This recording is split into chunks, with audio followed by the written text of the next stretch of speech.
Ladies and gentlemen, and audio fanatics and tinkerers alike.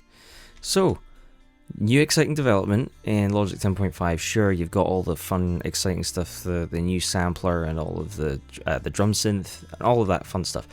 But there's something really nice that I know a lot of editors are really going to appreciate. And it's slipping in Logic. Oh my days, look at that.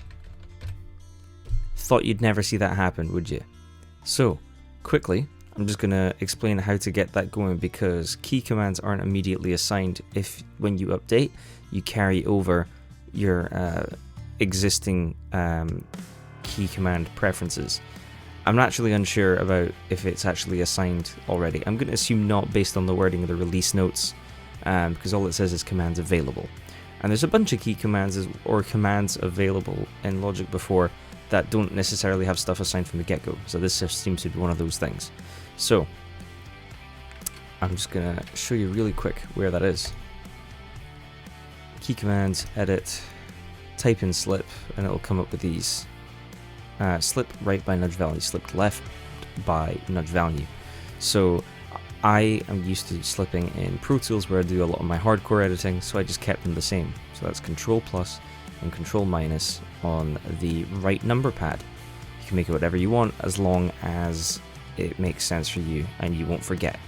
I will say that I did have to overwrite something by making it Control minus. Didn't have any problems with Control plus, but I did have to overwrite, so be sure you're not overwriting anything important to you. I think it's something to do with removing existing transients in the audio editor.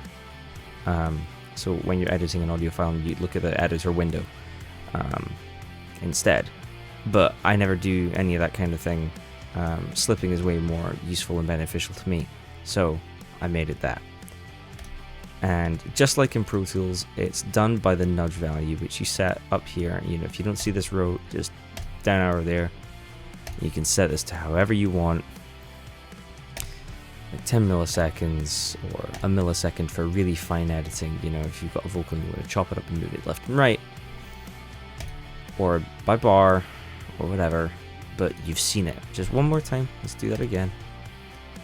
Let's really get in. Oops, can't click for days. See? It's moving. It's moving. And our lives are just going to get much easier like that. Okay. Alright, I hope that's been really helpful, and maybe I'll come back with another one or two helpful hints in Logic that I've figured out on my own. Take care.